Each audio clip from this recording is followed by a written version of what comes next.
A simple act of kindness, or a lifetime commitment. The warning lights inside the Rusty Hope flickered erratically, a stuttering heartbeat signaling that the ship was about to die. Alan Gass swore under his breath, slamming his fist against the uncooperative console as another alert blared through the cockpit. Warning. Engine core integrity at 17%. Catastrophic failure imminent. Alan ran a hand through his already disheveled black hair, his designer jacket clinging to his sweat-drenched skin. This wasn't how today was supposed to go. He was a courier, not a combat pilot or an outlaw. Deliver the package, get paid, avoid trouble. That was the unspoken code of his trade. But today, luck wasn't on his side.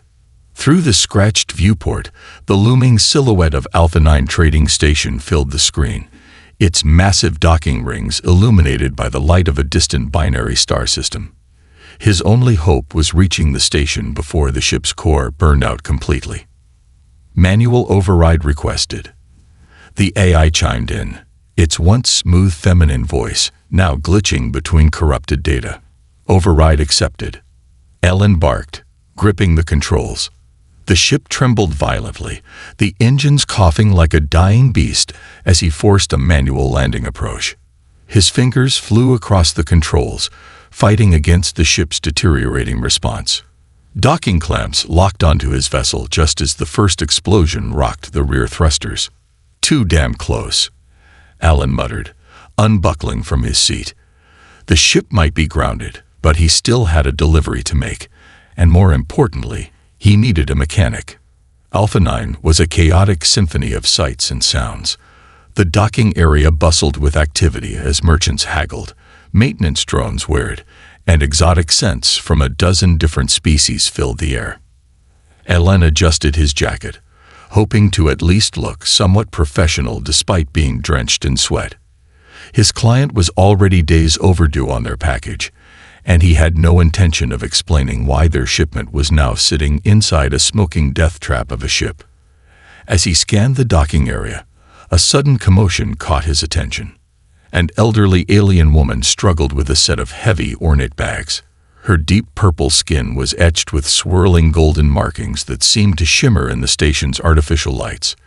Long silver hair, braided intricately, cascaded over her shoulders. One of her bags slipped, and without thinking, Alan lunged forward, catching it just before it hit the ground. The moment his fingers made contact with the bag, he felt a strange hum vibrating from within. It was heavy, heavier than it should have been, and something inside pulsed with a faint rhythmic energy. Such quick reflexes. The elderly woman beamed at him, her golden eyes twinkling. And so strong, too. A rare quality in a human. Just trying to help, Mom, Alan said, handing the bag back carefully. These docking bays can be tricky with the artificial gravity shifts.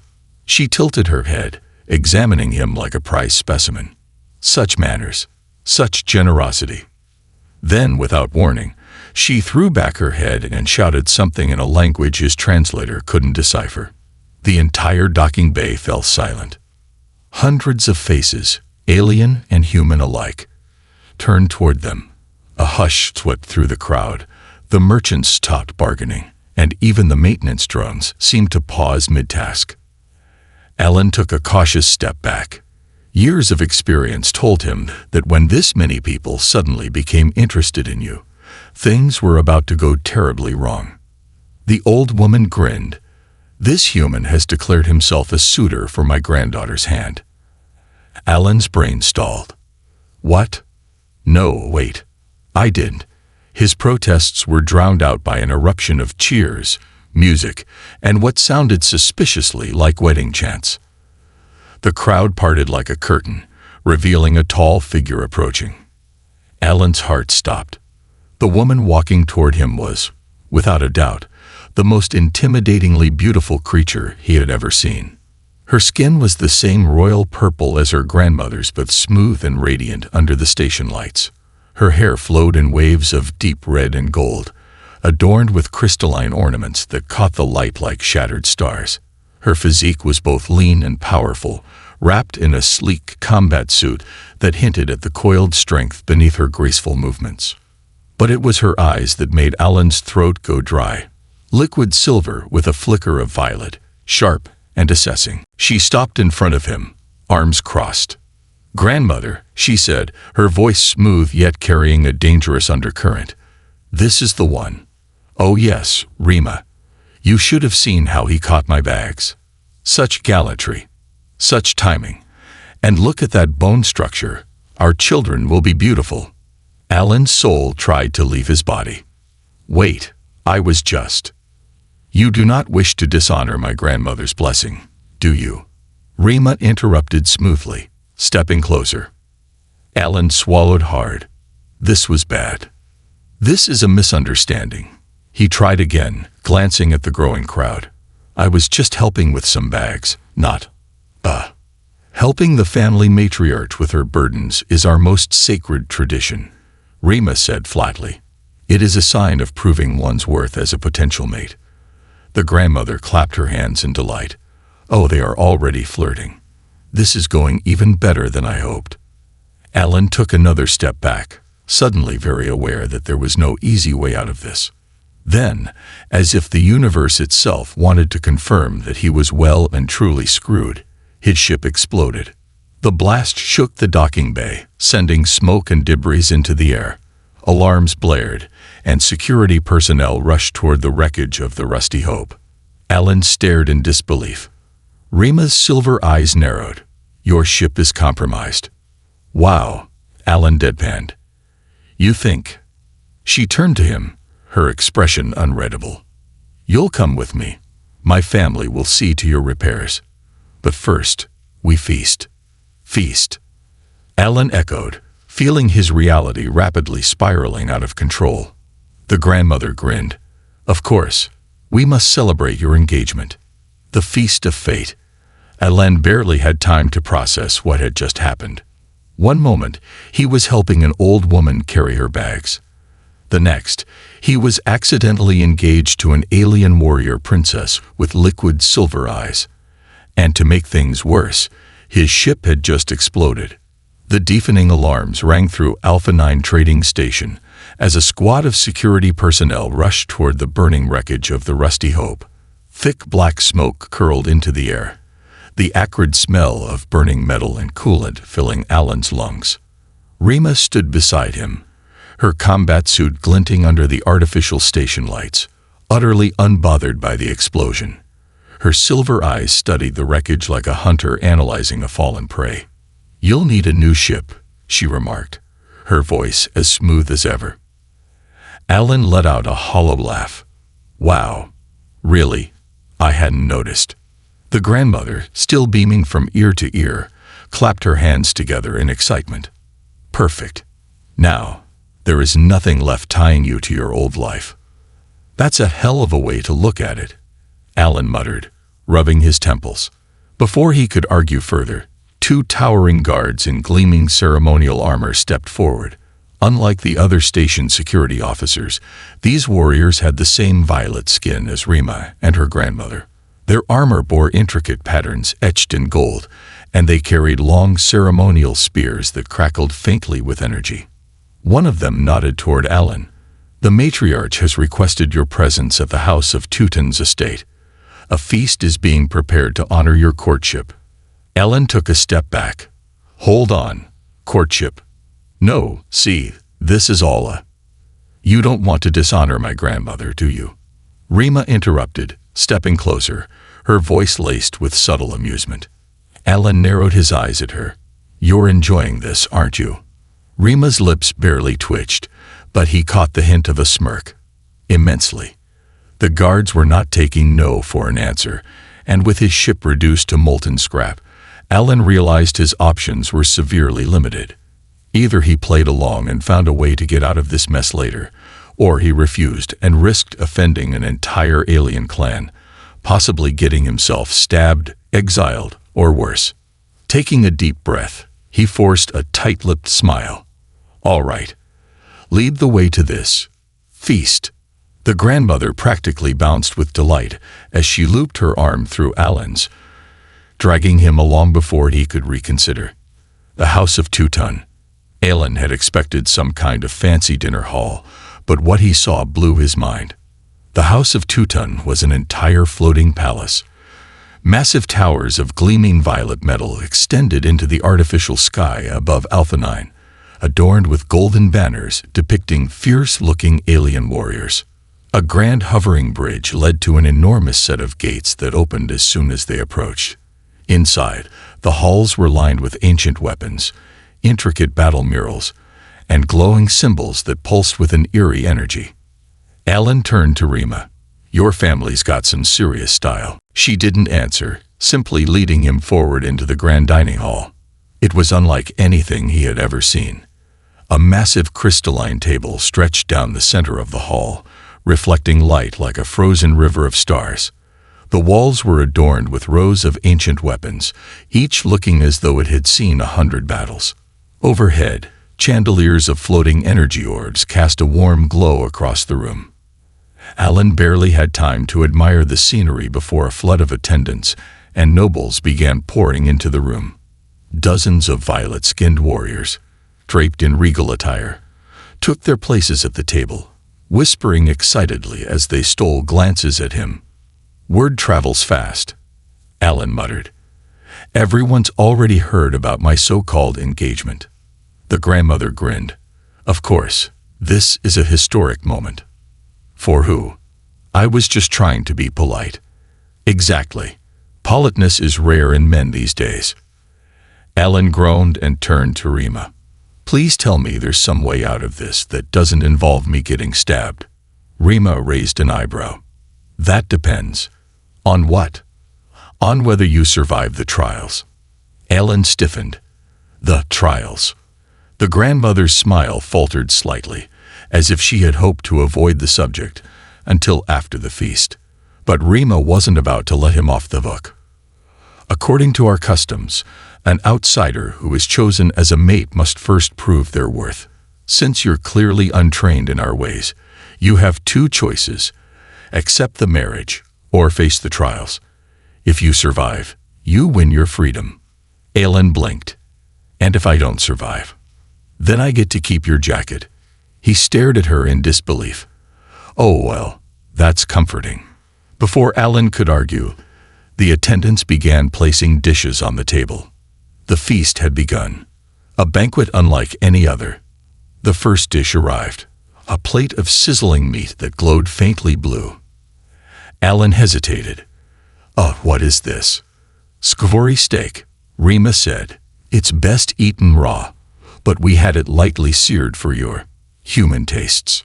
"Appreciate the consideration," Alan muttered, poking the meat with a fork. The surface sizzled as if it were still alive. One of the warriors across the table snorted. "Does the human fear his food?" Alan gave him a deadpan look. "I don't usually eat things that fight back." The warrior laughed heartily. "Then you'll love the next course." Alan glanced at Rima. "Please tell me that's a joke." Before she could answer, the second course arrived, some kind of writhing, tentacled delicacy submerged in a thick green sauce. Alan put down his fork. "Okay, I take it back. I like the meat better." The grandmother cackled. "Eat, eat. You need your strength for the trials." "Yeah, about that," Alan said, rubbing his temples. "What exactly do these trials involve?" Rima studied him for a moment before answering. 3 challenges: strength, strategy, survival. Pass all 3, and you'll be free to go. Fail, and... "Let me guess," Alan interrupted. "You get my jacket." "Among other things." Alan sighed. This just kept getting better and better. The grandmother leaned forward. "You should know, dear Alan, that no outsider has ever passed the trials." Alan froze. "Wait, ever?" "Not once," Rima confirmed. "Most don't make it past the first challenge." Alan looked around the room. Every pair of alien eyes was fixed on him, watching, waiting. They didn't think he could do it. Alan took a deep breath. If they wanted to test him, fine. He put down his fork, pushed back his chair, and stood. The hall went silent. "All right," he said, locking eyes with Rima. "I'll take your damn trials." A grin spread across her lips. "Good." The grandmother clapped her hands in delight. "Wonderful. Then tomorrow at dawn, the first trial begins." Alan sat back down, exhaling. What had he just gotten himself into? The trial of strength begins. Dawn on Alpha 9 trading station was an illusion. The artificial sky above the house of Teuton gradually brightened, simulating the soft glow of a rising sun. Alan, however, hadn't slept a single damn second.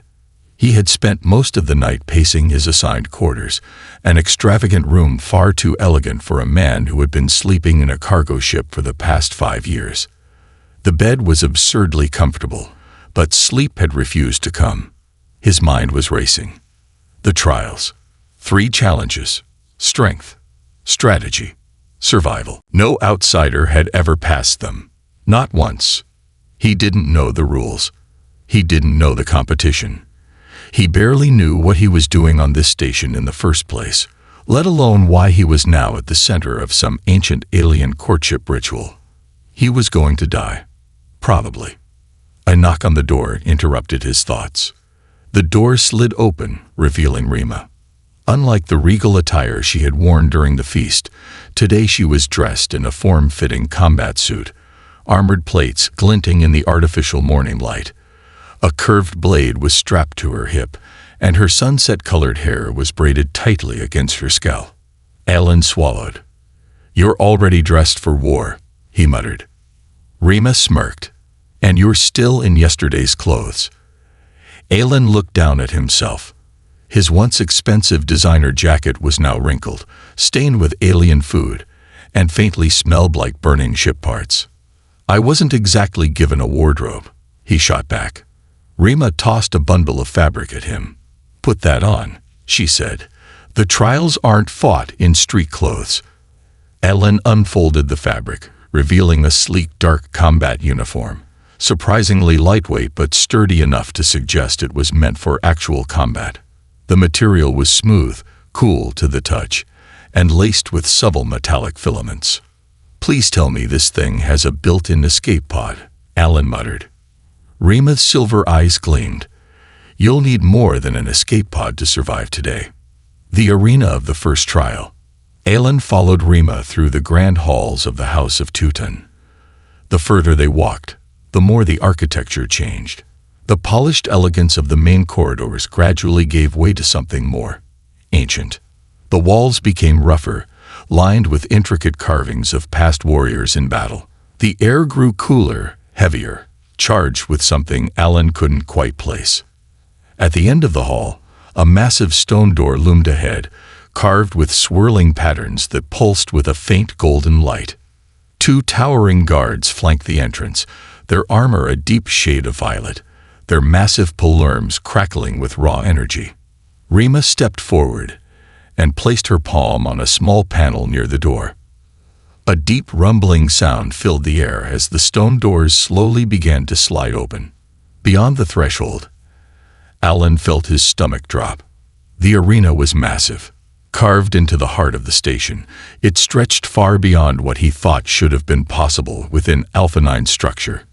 Jagged rock formations rose from the arena floor, surrounded by pools of steaming liquid that glowed faintly blue.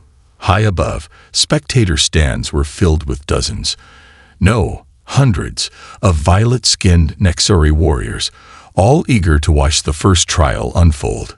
The entire place felt ancient, like it had existed for centuries, untouched by time. Alan exhaled sharply. "Okay," he muttered. "No pressure."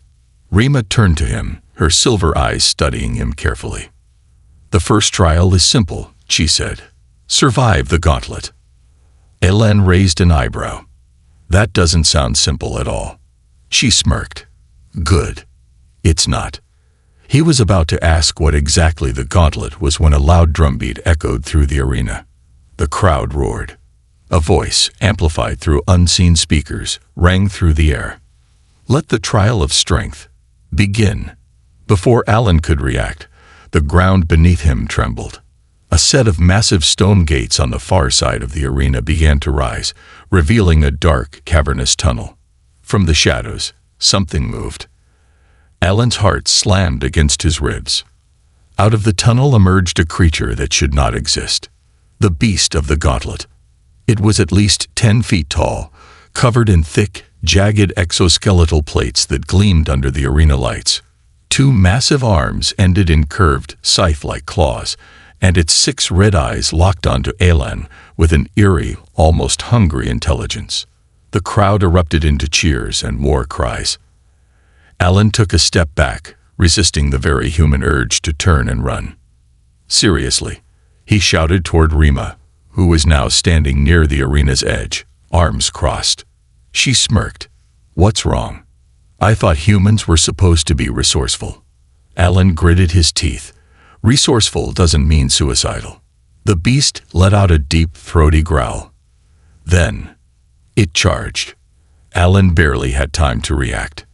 He dived to the side just as one of its massive claws slammed into the ground where he had been standing. The impact sent shockwaves rippling across the arena floor, and Alan felt the heat from the ground crackling beneath him. He scrambled to his feet, heart pounding. "Okay," he muttered. "Think, Alan. Think."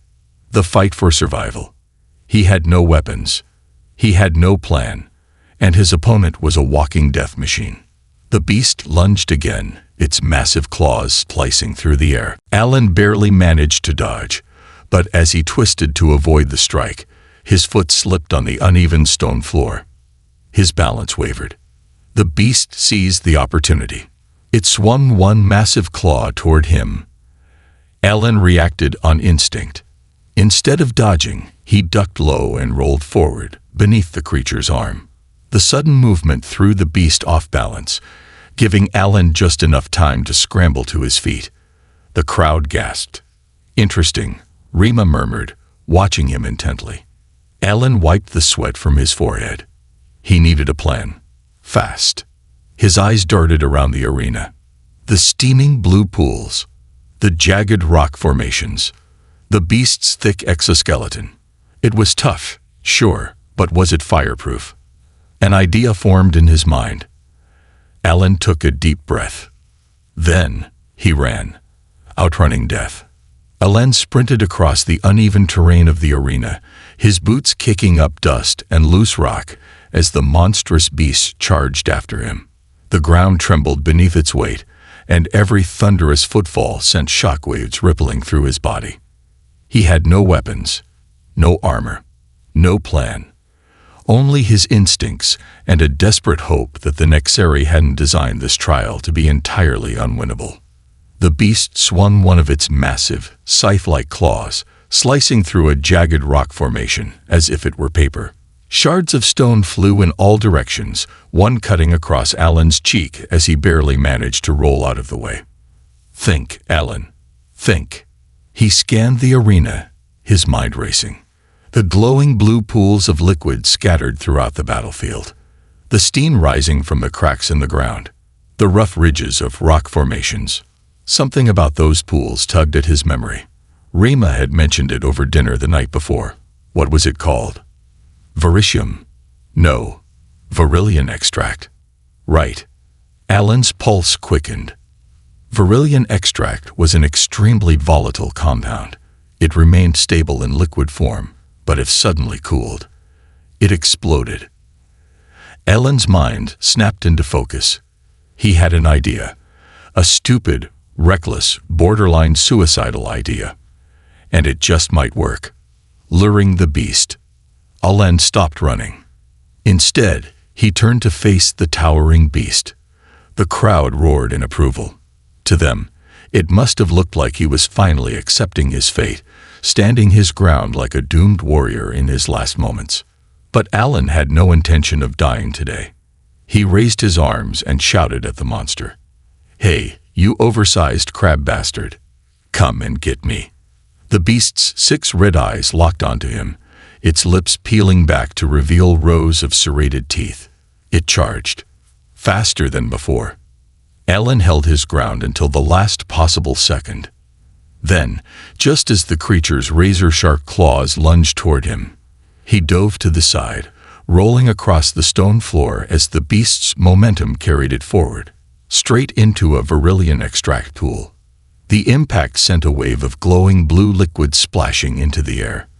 The beast shrieked in fury, its massive frame half submerged in the steaming, bubbling substance. Alan didn't hesitate. He scrambled to his feet and bolted toward the nearest rock formation, climbing as fast as he could. The beast thrashed in the liquid, its thick exoskeleton protecting it from immediate harm. But that wasn't the part Alan was counting on. He turned toward Rima, who was watching from the stands, her arms crossed, an intrigued expression on her face. "Rima," Alan shouted. Her silver eyes narrowed. "What?" "Tell me something," he called, panting. "Do you guys have a rule against using the arena itself as a weapon?" A pause. Then, a slow, knowing smile. "Not at all." "Good." Alan reached for the small throwing knife tucked into Rima's combat suit. He had swiped it the night before, just in case. Rima's smile widened slightly as she realized what he was about to do. With a single motion, Alan hurled the blade toward one of the arena's cooling vents. It struck dead center. A deep hissing sound filled the air. The vent had been designed to keep the arena's temperature stable, but now, with a puncture in its primary output system, a blast of freezing air erupted across the battlefield. The Varillian extract cooled too fast. And then, boom! The explosion tore through the arena, sending shockwaves rippling outward. A massive fireball erupted from the pool, engulfing the monstrous beast in a violent burst of energy. The entire crowd fell silent. Alan hit the ground hard, barely avoiding the worst of the blast. He lay there for a second, staring up at the simulated sky, breathing hard. Then, slowly, he sat up and looked toward the center of the arena. Where the monster had once stood, there was now nothing but scorched rock and rising smoke. The aftermath. The silence stretched for a long moment. Then, the crowd erupted into cheers. A deafening roar of approval. Alan had done the impossible. He had survived the gauntlet. And he hadn't just survived. He had won. Alan pushed himself to his feet, still feeling the aftershocks in his bones. He dusted off his ruined jacket, now singed, torn, and stained with soot. Somewhere in the stands, Rima was watching him. She made her way toward the arena floor, stepping lightly over the wreckage. When she reached him, she stopped just a few feet away, arms crossed, expression unreadable. Alan let out a dry laugh, wiping sweat from his forehead. "So, does that mean I pass?" Rima tilted her head. "You cheated." Alan raised an eyebrow. It wasn't against the rules. Her silver eyes flickered. "No, but no one has ever beaten the beast like that before." He smirked. "Well, I'm full of surprises." For a long moment, she just studied him. Then, finally, she smiled. A real smile. Small, but genuine. "Congratulations, Alan," she said. "You passed the first trial." Alan let out a long, slow breath of relief. 1 down. 2 to go. And if the trial of strength was this bad, he really didn't want to know what the next one had in store.